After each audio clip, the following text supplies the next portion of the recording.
let's get one thing straight. I do not, will not, and have not appointed any political advisors, either under the Washington rules or anything else. I don't think it's necessary. I think it is a hindrance, and I believe one ought to use local government officers. But therefore, the more important is the political sensitivity of that officer. In a way, what I realise you're recognising in Roger is a capacity to perceive the political implications of a mechanic initiative.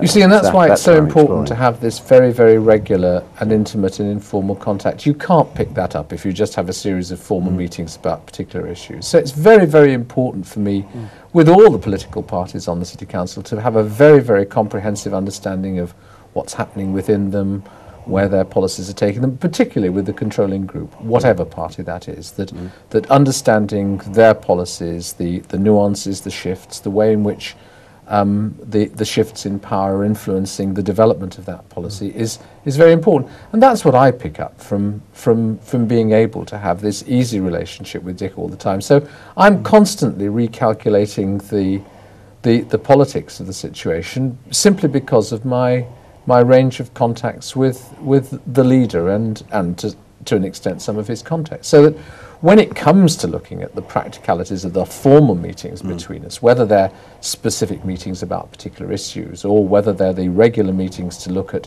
the management of business and the agendas for committees, most of the groundwork in understanding the political context is already done, and it's very, very rare that we have to have a particularly explicit discussion about where politics fits in, because it's, as it were, assumed within the framework. There are occasions when he will say to me, "What do you think about doing this?" And I'll say, "Well, what are the group going to think about it?" Or else I'll say to him, "Don't you think that's a good idea?" And he'll say, "No, it's a bloody awful idea.